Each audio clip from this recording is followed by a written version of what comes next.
ಕಾಂಗ್ರೆಸ್ ಪಕ್ಷ ಅಧಿಕಾರಕ್ಕೆ ಬರುತ್ತೆ. ಶಾಸಕ ಕಾಶಪ್ಪನವರ ವಿಶ್ವಾಸ. ನಮ್ಮ ಗುರಿ ಒಂದೇ. ಈ ಬಾರಿ ಕೇಂದ್ರದಲ್ಲಿ ಕಾಂಗ್ರೆಸ್ ಸರ್ಕಾರ ಒಕ್ಕೂಟ ಜಯಗಳಿಸಲಿದೆ. ಮೋದಿ ಅಲೆ ನಿಂತಿದೆ. ಭಾರತದಲ್ಲಿ ಎಲ್ಲ ಧರ್ಮವನ್ನ ಒಗ್ಗೂಡಿಸಿಕೊಂಡು ಹೋಗುವ ಪಕ್ಷ ಕಾಂಗ್ರೆಸ್ ಪಕ್ಷ ಎಂದು ಶಾಸಕ ವಿಜಯಾನಂದ ಕಾಶಪ್ಪನವರ್ ತಮ್ಮ ಎಸ್ಆರ್ಕೆ ಗೃಹ ಕಚೇರಿಯಲ್ಲಿ ಲೋಕಸಭಾ ಚುನಾವಣೆ ಹಿನ್ನೆಲೆಯಲ್ಲಿ ಬಾಗಲಕೋಟೆ ಜಿಲ್ಲೆಯ ಕಾಂಗ್ರೆಸ್ ಪಕ್ಷದ ಅಭ್ಯರ್ಥಿನಿಯಾದ ಸಂಯುಕ್ತಾ ಪಾಟೀಲ್ ಅವರನ್ನ ಬೆಂಬಲಿಸಲು ಹುನಗುಂದ ಹಾಗೂ ಇಳಕಲ್ ಬ್ಲಾಕ್ ಕಾಂಗ್ರೆಸ್ ವತಿಯಿಂದ ಪೂರ್ವಭಾವಿ ಸಭೆಯಲ್ಲಿ ಮಾತನಾಡುತ್ತಾ ಅವರು 4 ಬಾರಿ ಆರಿಸಿ ಬಂದಿರುವ ಪಿಸಿ ಗದ್ದಿಗೌಡರು ಜಿಲ್ಲೆಯಲ್ಲಿ ಅವರ ಅಭಿವೃದ್ಧಿ ಶೂನ್ಯ, ರೈತ, ನೇಕಾರ, ಬಡವರ ಪರ ಹಾಗೂ ರಾಜ್ಯದ ಪರ ಇರುವ ಏನಾದರೂ ಒಂದು ಮಾತು ಆಡಿದ್ದಾರಾ? ಇಲ್ಲ. ಚುನಾವಣೆಗೆ ಬಂದಾಗ ಮತ ಕೇಳಲು ಬಂದು ಗೆದ್ದ ನಂತರ 5 ವರ್ಷವಾದರೂ ಜನರ ಬಳಿ ಬರುವುದಿಲ್ಲ. ಇಂತಹ ನಾಯಕರನ್ನ ನಾವು ಆಯ್ಕೆ ಮಾಡಬೇಕಾ?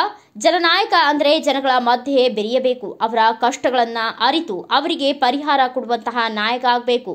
ಅಂದಾಗ ಅವರು ಒಬ್ಬ ನಿಜವಾದ ಜನನಾಯಕನಾಗಲು ಸಾಧ್ಯ. ಕಚ್ಚಾ ಮಾಲು ಗಗನಕ್ಕೇರಿದೆ. ನೇಕಾರರ ಸೀರೆ ಖರೀದಿಸುವವರೇ ಇಲ್ಲ. ನೇಕಾರರ ಜೀವನ ಹೇಗೆ ನಡೆಸಬೇಕು? ರೈತರಿಗೆ ಬರ ಪರಿಹಾರ ಇಲ್ಲ. ಬಡವರನ್ನ ಕಣ್ಣೆತ್ತಿ ನೋಡುವುದೇ ಇಲ್ಲ. ಬಿಜೆಪಿ ಸರ್ಕಾರದವರು ಇಂತಹ ಸರ್ಕಾರ ನಮ್ಮ ದೇಶಕ್ಕೆ ಬೇಕಾ? ರಾಜ್ಯ ಸರ್ಕಾರ ಎಷ್ಟು ಸಹಾಯ ಮಾಡಬೇಕು ಅಷ್ಟು ಸಹಾಯ ಮಾಡಿದೆ. ಕೇಂದ್ರದ ಸಹಾಯ ಏನು? ನಮ್ಮ ರಾಜ್ಯಕ್ಕೆ ಬರೀ ಶೂನ್ಯವಾಗಿದೆ. ನಮ್ಮ ತಾಲೂಕಿನಲ್ಲಿ ಅಭಿವೃದ್ಧಿ ಮಾಡಲು ಹಣ ಇಲ್ಲ ಅಂತ ಯಾರೋ ಮಾತನಾಡುತ್ತಿದ್ದಾರೆ. ಅವರು ನನ್ನ ಬಳಿ ಬಂದು ಕೇಳಬಹುದು ಅಭಿವೃದ್ಧಿಯ ಕುರಿತು. ಫ್ಲೈಓವರ್ ಬೇಡ ಅಂತ ಬಿಜೆಪಿಯವರೇ ಬೇಡ ಬಂದಿದ್ದಾರೆ.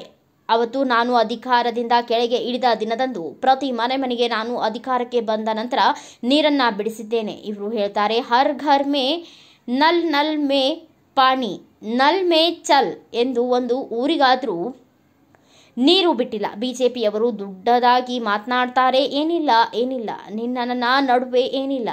ನಿಜದಂತಿರುವುದು ಸುಳ್ಳಲ್ಲ, ಸುಳ್ಳುಗಳೆಲ್ಲ ನಿಜವಲ್ಲ ಎಂದು ಹಾಡು ಫೇಮಸ್ ಆಗಿದೆ. ಇಂದಿರಾ ಗಾಂಧೀಜಿಯವರು ಹಸಿರು ಕ್ರಾಂತಿ ಜಾರಿಗೆ ತಂದಿದ್ದಾರೆ. ಬಿಜೆಪಿ ಪಕ್ಷದವರು ಈ ದೇಶದಲ್ಲಿ ಸುಳ್ಳಿನ ಕ್ರಾಂತಿ ಮಾಡಿದ್ದಾರೆ. ಅವರೇ ಮಿಸ್ಟರ್ ನರೇಂದ್ರ ಮೋದಿ. 10 ವರ್ಷ ಕಳೆದರೂ ಒಂದು ಬಾರಿ ಕೊಟ್ಟ ಮಾತಿನಂತೆ ನಡೆದುಕೊಂಡಿದ್ದಾರಾ? ಒಂದು ಬಾರಿ ಮಾಧ್ಯಮದವರ ಮುಂದೆ ಮಾತನಾಡಿದ್ರ? 25 ಮಂದಿ ಸಂಸದರು ರಾಜ್ಯದ ಪರವಾಗಿ ಧ್ವನಿ ಎತ್ತಿದ್ರ? ಬರಗಾಲ ಬಂದಿದೆ ರಾಜ್ಯದಲ್ಲಿ, ನಾವೆಲ್ಲರೂ ಡೆಲ್ಲಿಗೆ ಹೋಗಿ ಬಂದ್ವಿ. ನೀವು ಏನ್ ಮಾಡಿದ್ರಿ? ಭಾರತ ದೇಶದ ಇತಿಹಾಸ, ಅದು ಕಾಂಗ್ರೆಸ್ ಪಕ್ಷದ ಇತಿಹಾಸ. ನಾನು ಹುಟ್ಟಿದ್ದು ಕಾಂಗ್ರೆಸ್ನಲ್ಲಿ, ಕಾಂಗ್ರೆಸ್ ಕುಟುಂಬದಲ್ಲಿ, ಸತ್ರು ಕಾಂಗ್ರೆಸ್ ಪಕ್ಷದಲ್ಲಿ. ಇಡೀ ರಾಜ್ಯದ ಚಿತ್ತ ಬಾಗಲಕೋಟೆಯ ಮೇಲೆ ಇದೆ. ಅದು ಹುನಗುಂದ ಮತಕ್ಷೇತ್ರ ನಮ್ಮ ಕಾಶಪ್ಪನವರ ಕುಟುಂಬದ ಮೇಲೆ ಇದೆ. ನನ್ನ ಮಡದಿಗೆ ಲೋಕಸಭಾ ಟಿಕೆಟ್ ಕೈ ತಪ್ಪಿರಬಹುದು, ಆದರೆ ಮುಂದೆ ಒಂದು ದಿನ ದೊಡ್ಡ ಹುದ್ದೆ ನೀಡುತ್ತೇವೆ ಎಂದು ರಾಜ್ಯ ಮತ್ತು ಕೇಂದ್ರದ ವರಿಷ್ಠರು ಮಾತು ಕೊಟ್ಟಿದ್ದಾರೆ. ಅವರ ಮಾತಿನಂತೆ ಪಕ್ಷದ ನಿಷ್ಠಾವಂತ ಕಾರ್ಯಕರ್ತನಾಗಿ ನಾನು ಸಂಯುಕ್ತಾ ಪಾಟೀಲ್ ಅವರನ್ನ ಗೆಲ್ಲಿಸುತ್ತೇನೆ. ನಾನು ಒಬ್ಬನೇ ಅಲ್ಲ, ಜೊತೆಗೆ ನನ್ನ ಪತ್ನಿ ವೀಣಾ ಅವರು ಕೂಡ ಪ್ರಚಾರಕ್ಕೆ ಬರ್ತಾರೆ ಎಂದು ಶಾಸಕ ವೀರಶೈವ ಲಿಂಗಾಯತ ಅಭಿವೃದ್ಧಿ ನಿಗಮ ಮಂಡಳಿಯ ಅಧ್ಯಕ್ಷ ವಿಜಯಾನಂದ ಎಸ್ ಕಾಶಪ್ಪನವರ್ ಲೋಕ ಗೆಲ್ಲುವ ವಿಶ್ವಾಸ ವ್ಯಕ್ತಪಡಿಸಿದರು. ಕಾಂಗ್ರೆಸ್ ಪಕ್ಷ ಅಧಿಕಾರಕ್ಕೆ ಬರಬೇಕು. ಸನ್ಮಾನ್ಯ ಮಲ್ಲಿಕಾರ್ಜುನ ಖರ್ಗೆ ಅವರ ನೇತೃತ್ವದಲ್ಲಿ, ರಾಹುಲ್ ಗಾಂಧಿ ಅವರ ನೇತೃತ್ವದಲ್ಲಿ, ಪ್ರಿಯಾಂಕಾ ಗಾಂಧಿ ನೇತೃತ್ವದಲ್ಲಿ, ಸೋನಿಯಾ ಗಾಂಧಿ ಅವರ ನೇತೃತ್ವದಲ್ಲಿ ಇವತ್ತು ಈ ದೇಶದಲ್ಲಿ ಮತ್ತೆ ಕಾಂಗ್ರೆಸ್ ಪಕ್ಷ ಇಂಡಿಯಾ ಅನ್ನೋ ಒಕ್ಕೂಟದಿಂದ ಮತ್ತೆ ಇವತ್ತು ಕಾಂಗ್ರೆಸ್ ಪಕ್ಷ ಅಧಿಕಾರಕ್ಕೆ ಬಂದೇ ಬರುತ್ತೆ. ಸನ್ಮಾನ್ಯ ರಾಹುಲ್ ಗಾಂಧಿ ಅವರು ಪ್ರಧಾನಿ ಆಗೇ ಆಗ್ತಾರೆ ಅನ್ನೋದು ಭರವಸೆ ಜನರು ಬೇಸತ್ತ. ಯಾಕಂದ್ರೆ ನಿಮ್ಗೆ ಗೊತ್ತಿದ್ದು ಹೆಂಗೆ ನಿರ್ಣಯ ಇತ್ತು ಅಂತ. ಈ ರಾಜ್ಯದಲ್ಲಿ ಒಂದು ಸರ್ಕಾರ ಮುಗಿಸ್ಬೇಕಾದ್ರೆ ಹೆಂಗ್ ಮುಗಿಸಿದ್ ಗೊತ್ತಿತ್ತು. 135 ಜನ ಗೆಲ್ಸಿಲ್ಲ ಕಾಂಗ್ರೆಸ್. ಏನ್ ಹೇಳ್ತಾರೆ ಯಾರು? ಇವ್ರ ಹಂಗೆ ಮೋದಿ ಮೋದಿ ಮೋದಿ ಇವ್ರ ಮೋದಿ ಅಂತ ಹೇಳ್ಕೊಂಡು ಏನ್ ಹೊಯ್ಕೊಂಡ್ರು ಈ ದೇಶದಲ್ಲಿ ಈ ಸಾರಿ ಜನರು ಬದಲಾವಣೆ ಆಗಿದ್ದಾರೆ, ಅರ್ಥ ಮಾಡ್ಕೊಂಡಿದ್ದಾರೆ ಯಾರು ಬೇಕು ಅನ್ನೋದು, ಯಾರು ಈ ಸುರಕ್ಷಿತವಾಗಿ ಒಂದು ಸಮಗ್ರವಾಗಿ ಎಲ್ಲ ವರ್ಗದ ಜನರಿಗೆ ಕರ್ಕೊಂಡು ಹೋಗುವಂತ ಸರ್ಕಾರ ಯಾವುದು ಅನ್ನೋದು ನಮ್ಮ ದೇಶದಲ್ಲಿ ಜನರು ಅರ್ಥ ಮಾಡ್ಕೊಂಡಿದ್ದಾರೆ. ಆದ ಕಾರಣ ನನ್ನ ಮತಕ್ಷೇತ್ರದ ನನ್ನ ಪಕ್ಷದ ಎಲ್ಲ ಮುಖಂಡರುಗಳಿಗೆ, ಕಾರ್ಯಕರ್ತರಿಗೆ ಎಲ್ಲರಿಗೂ ವಿನಂತಿ ಮಾಡ್ಕೊಳ್ಳೋದಿಷ್ಟೇ, ನಾವು ಇವತ್ತು ಛಲ ಬಿಡದೆ, ಇವತ್ತು ನಾವು ಹಠ ಬಿಡದೆ ಇವತ್ತು ಈ ಚುನಾವಣೆಯನ್ನ ಬಹಳ ಪ್ರತಿಷ್ಠಿತವಾಗಿ, ಯಾಕಂದ್ರೆ 4 ಬಾರಿ ಇವತ್ತು ಗೆದ್ದು ಹೋಗಿದ್ದಾರೆ. 4 ಬಾರಿ ಬರೀ ಎಲ್ಲ ಗಾಡಿನೇ ಇರಲ್ಲ. ಪುಲವಾಮ ಗಾಡಿ, ಮೋದಿ ಗಾಡಿ, ಯಾರ ಗಾಡಿ, ಯಡಿಯೂರಪ್ಪ ಗಾಡಿ, ವಾಜಪೇಯಿ ಗಾಡಿ, ಯಡಿಯೂರಪ್ಪ ಗಾಡಿ, ಮೋದಿ ಗಾಡಿ. ಏನ್ ಗಾಡಿ ಏನ್ ಗಾಡಿ ಏನ್ ಮಾಡ್ಯಾವ? ಏನ್ ಗಾಡಿ ಏನ್ ಮಾಡ್ಯಾವ ಹೇಳ್ರಿ. ಕಲಬುರಗಿ ಅವ್ರು ಹೇಳಿದ್ರ ಒಂದು ನಮ್ಮ ಸರ್ಕಾರ ಮಾತು ಕೊಟ್ಟಿತ್ತು. ನೇಕಾರರ ಸಮಸ್ಯೆ ಎಷ್ಟಿದೆ, ಒಂದು ರೈತರ ಸಮಸ್ಯೆ ಎಷ್ಟಿದೆ. ನೇಕಾರರಿಗೆ ಮಾತು ಕೊಟ್ಟಿದ್ವಿ, ರೈತರಿಗೆ ಮಾತು ಕೊಟ್ಟಿದ್ವಿ. ಶೂನ್ಯ ದರದಲ್ಲಿ ನಾವು ಇವತ್ತು ಸಾಲವನ್ನು ಕೊಡ್ತೀವಿ ಅಂತ. ಒಂದು ನೇಕಾರರಿಗೆ 10 HP ಕರೆಂಟ್ ನಾವು ಉಚಿತವಾಗಿ ಕೊಡ್ತೀವಿ ಅಂತ ಮಾತು ಕೊಟ್ಟಿದ್ವಿ. 10 HP ಉಚಿತವಾಗಿ ಇವತ್ತು ಕರೆಂಟ್ ಅನ್ನು ಕೊಡ್ತಾ ಇದ್ವಿ. 0% ಅಲ್ಲಿ ಇವತ್ತು ಸಾಲವನ್ನು ಕೊಡ್ತಾ ಇದ್ವಿ. ಇವತ್ತು ಏನೇನಾದ್ರು ಮಾಡಿದ್ರ ನೇಕಾರರು ಇಷ್ಟು ಕಷ್ಟದಲ್ಲಿ ಬಂದಿದ್ರು. ಚಂಕ, ನೂಲು, ರೇಷ್ಮೆ ಎಷ್ಟು ತುಟ್ಟಿಯಾಗಿತ್ತು. ನಾವೆಲ್ಲ ಪ್ರತಿಭಟನೆ ಮಾಡಿದ್ವಿ ನೇಕಾರ ಕಟ್ಕೊಂಡು. ಇವತ್ತು ಒಂದ್ ದಿವಸ ಗದ್ದಿಗೌಡರು ಬಂದು ಇಲ್ಲಿ ಏನಾದ್ರು ನೇಕಾರ ಪರವಾಗಿ ಮಾತಾಡಿದ್ರ?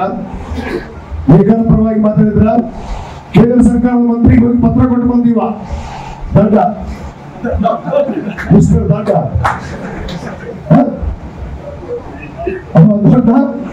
ಅವ ದಂಡ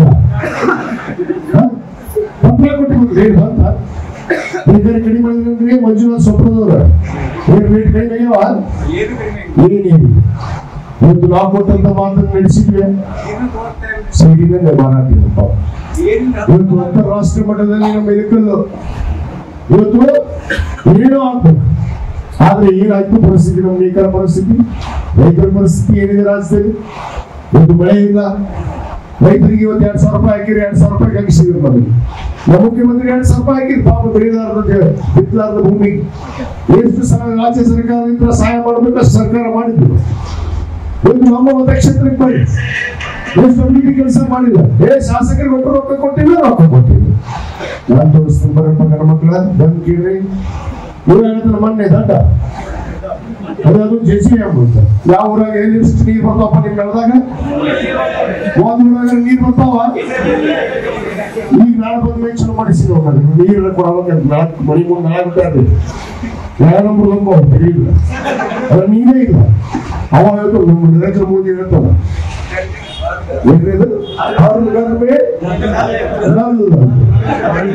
पानी नल में जल जली नहीं है जल नहीं तो या जल बिंदु दूध जल बिंदु हाँ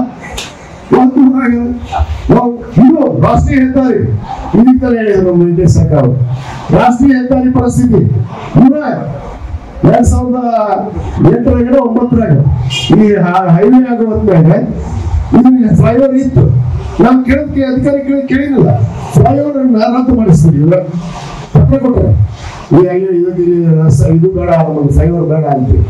ಅದಕ್ಕೆ ರದ್ದಾಗಿತ್ತು. ಆದ್ರೆ ನಾನು ಈ ಶಾಸಕರಾದ್ಮೇಲೆ ಬಂದು ಕೊಡಲೇ ಬೇಡ ಅಂತೀನಿ. ನಾನು ಅದು ಅಂಡರ್ ಪಾಸ್ ಆಗ್ಬೇಕು.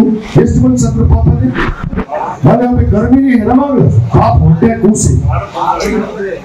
ಕೂಸಿದ್ದು ಪಾಪ ಆಕ್ಸಿಡೆಂಟ್ ಆಗಿ ಆ ತಾಯಿ ಒಂದು ಮಗು ತಾಯಿ ಕೂಡ ಇವ್ರು ಕರ್ಣೆ ಐತೆ. ಇವ್ರ ಮನೆಯಲ್ಲೇ ಇತ್ತು. ಇವ್ರ ಮನೆ ಸಂಬಂಧ ಅವ್ರ ಇದು ಸಾಗರ ಬೇಡ ಮನೆಗೆ ಕಾಣಬಹುದು ಅಂತೇಳಿ ಅದಕ್ಕೆ ಈ ಬಣ್ಣಕ್ಕೆ ಈಗಾಗಲೇ ನಾನು ಟೆಂಡರ್ ಮಾಡಿಸಿದೀನಿ. ಅದನ್ನ ಹೇಳ್ತಾರ ನಾವು ಗಟ್ಟಿಗೌಡರು ಮಾಡಿದ್ವಿ. ಗಟ್ಟಿಗೌಡರು ಏನ್ ಮಾಡ್ತಾರೆ ಗಟ್ಟಿಗೆ ರೇಡಿಯೋ ಮಾಡ್ಸಕ್ಕಾಗಿಲ್ಲ. ಇದು ಕುಸ್ತಿ ಬಂದೈತಿ. ಕುಸ್ತಿ ಅಂದ್ರೆ ಮುದ್ಗಲ್ ಹೊಂಟೈತಿ. ಅದನ್ನ ಹಿಂಗ ಇಲ್ಕಡೆ ತಗೊಂಡು ಹಿಂಗ್ ಹೋದಾಕಿತ್ತಿಲ್ಲ. ದೂರಪ್ಪ ಕುಸ್ತಿ ಇಲ್ಲಿದ್ರೆ 24 ಇಲ್ಲಿ ಎಷ್ಟೈತಿ? ಒಂದು 30 ಕಿಲೋಮೀಟರ್ ಎಲ್ಲ ಸೇರಿ ಹಿಂಗ್ ಬಂದು ಇಲ್ಕಲಿಗೆ ಬಂದು ಹಿಂಗ್ ಟ್ರೈನ್ ಹೋಗಿದ್ದ. ಈಗ ನೋಡ್ರಿ ಕುಸ್ತಿ ಇದ್ರೆ ಮುದ್ಗಲ್ ಹೊಂಟೈತಿ. ಈ ಟ್ರೈನ್ ತರಕಾಗಿಲ್ಲ. ಇವ್ರು 4 ಬೇರೆ ಸಂಸದರು ಏನ್ ಮಾಡ್ರ ಕೆಲಸ? ಅಭಿವೃದ್ಧಿ ಕೆಲಸ ಇಲ್ಲ, ಏನಿಲ್ಲ. ನನ್ನ ನಡುವೆ ಏನಿಲ್ಲ. ನಿಜದಂತಿರುವ ಸುಳ್ಳೆಲ್ಲ, ಸುಳ್ಳಿನ ನಿಜವೂ ಸುಳ್ಳಲ್ಲ. ಇದು ಬಹಳ ಫೇಮಸ್ ಆಗೈತೆ ಹಾಗೆ ಅದಕ್ಕಿಲ್ಲ ಎಲ್ಲರಿಗೂ ಹಾಕ್ತಾರೆ. ಅದಕ್ಕೆ ನಾನು ಬಹಳ ಸ್ಪಷ್ಟವಾಗಿ ಒಂದು ಹೇಳಕ್ಕೆ ಇಚ್ಛೆ ಪಡ್ತೇನೆ. ನಾನು ಹುಟ್ಟಿದ್ದು ಕಾಂಗ್ರೆಸ್ ಕುಟುಂಬದ, ಸಾಯೋದು ಕಾಂಗ್ರೆಸ್ ಹಾಗೆ ಸಾಯ್ತೀನಿ. ಇನ್ನೊಂದು ಪಕ್ಷವನ್ನು ಮಾಡೋದಿಲ್ಲ. ಇದು ಬಹಳ ಸ್ಪಷ್ಟವಾಗಿ ಹೇಳುತ್ತೆ. ಇಡೀ ರಾಜ್ಯದ ಚಿತ್ತ ಬಾಗಲಕೋಟೆ ಜಿಲ್ಲೆಯಲ್ಲಿ ಐತೆ. ಅದು ಹುಣಸೂರು ಮತಕ್ಷೇತ್ರದ ವಿಜಯನಗರ ಕಾಶಪ್ಪನವರು ಯಾಕಂದ್ರೆ ನಾನು ಟಿಕೆಟ್ ಕೇಳಿದ್ದೆ. ಅವ್ರಿಗೆ ಟಿಕೆಟ್ ಕೊಡ್ಲಿಲ್ಲ. ಕೇಳಿದ್ವಿ, ಪ್ರಯತ್ನ ಮಾಡಿದ್ವಿ. ನಮ್ಮ ನಾಯಕರು ಹೇಳಿದ್ರು, ಎಲ್ಲಾರು ಹೇಳಿದ್ರು, ಪ್ರಯತ್ನ ಮಾಡಿದ್ವಿ. ಯಾರಿಗೆ ಸಂತೋಷ ಆಗಿತ್ತು ಬಿಟ್ಟದ್ದು ಅದು ಬೇಡ. ಆದ್ರೆ ಪಕ್ಷ ವ್ಯಕ್ತಿ ದೊಡ್ಡವರಲ್ಲ, ಶಾಸಕರು ದೊಡ್ಡವರಲ್ಲ. ಪಕ್ಷಕ್ಕೆ ಪಕ್ಷ ದೊಡ್ಡದು ಅನ್ನೋದನ್ನ ನೆಮ್ಮಿ ನೀಡದಂತ ಕುಟುಂಬ ನಮ್ಮದು. ನಾವು ಸ್ವಲ್ಪ ಸಿಟ್ಟು ಬರುತ್ತೆ, ಸಿಟ್ಟು ಬಂದಾಗ ನಾವು ಮಾತಾಡ್ತೀವಿ, ಸಿಟ್ಟು ಬರುತ್ತೆ ಮಾತಾಡ್ತೀವಿ. ಆದ್ರೆ ಮನಸ್ಸಿಗೈತಲ್ಲ ಅದು ಎಂದೆಂದು ಯಾರು ವಿರೋಧ ಮಾಡೋದು ಹೊತ್ತು ಹೇಳಿದ್ರು ಕೂಡ ನಾನು ವಿರೋಧ ಮಾಡೋದಿಲ್ಲ. ಒಂದು ತಾಯಿ ಸಾಕ್ಷಿಯಾಗಿ ಈ ಮಾತನ್ನು ನಾವು ಎಲ್ಲರಿಗೂ ಯಾಕಂದ್ರೆ ಆ ಒಂದು ನೆಟ್ಟಿಗೆ ವಿಶ್ವಾಸದಲ್ಲಿ ಬಂದಿರುತ್ತೆ. ಭಾರತ ದೇಶದ ಇತಿಹಾಸ, ಕಾಂಗ್ರೆಸ್ ಪಕ್ಷದ ಇತಿಹಾಸ ಯಾಕೆ ಹೇಳಿದ್ರೆ ಭಾರತ ದೇಶದ ತತ್ವ ಸಿದ್ಧಾಂತ ಇವತ್ತು ಯಾವ್ದಾದ್ರೂ ಪಕ್ಷದಲ್ಲಿ ಇದೆ ಅಂದ್ರೆ ಅದು ಪ್ರಾಮಾಣಿಕವಾಗಿ ಇವತ್ತು ಅದು ಕಾಂಗ್ರೆಸ್ ಪಕ್ಷದಲ್ಲಿ ಮಾತ್ರ ಇದೆ. ಕಾಂಗ್ರೆಸ್ ಪಕ್ಷದಲ್ಲಿ ಬಿಟ್ಟು ಬೇರೆ ಪಕ್ಷದಲ್ಲಿ ಇಲ್ಲ.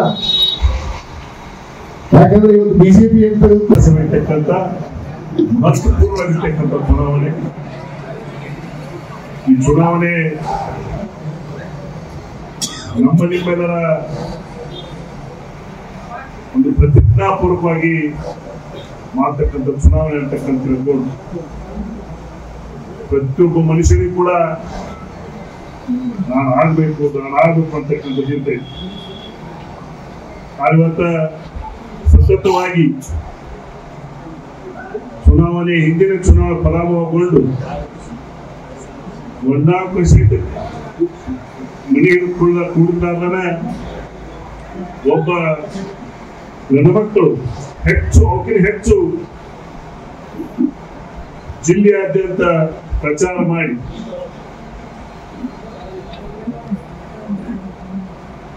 ಕೊನೆ ಗಳಿಗೆಯೊಳಗ ಹೈಕಮಾಂಡ್ ಅವರು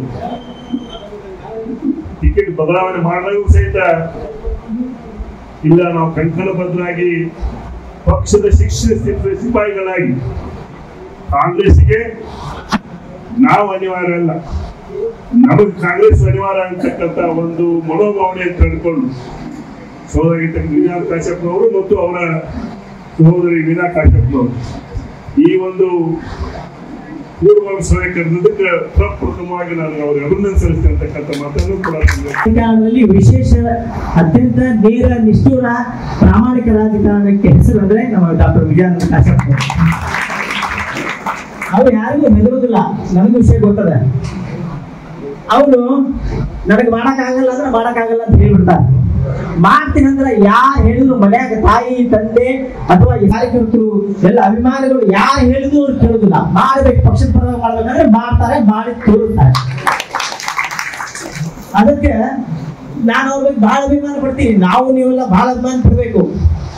ಅತ್ಯಂತ ನಿಷ್ಠುರವಾದಿಗಳು, ಪಕ್ಷದ ಬಗ್ಗೆ ಒಳ್ಳೆಯ ನಿಷ್ಠೆಯನ್ನಿತ್ತು. ಅವರು ಅಂತ ಭಾಷಣದಲ್ಲಿ ಹೇಳಿದ್ರು, 50 ವರ್ಷ ನನ್ನ ಮನೆತನ ಕಾಂಗ್ರೆಸ್ಸಿಗೆ ಮುಡಿಪಾಗಿದೆ. ಕಾಂಗ್ರೆಸ್ ಪಕ್ಷ ನನಗೆಲ್ಲವನ್ನು ಕೊಟ್ಟಿದೆ.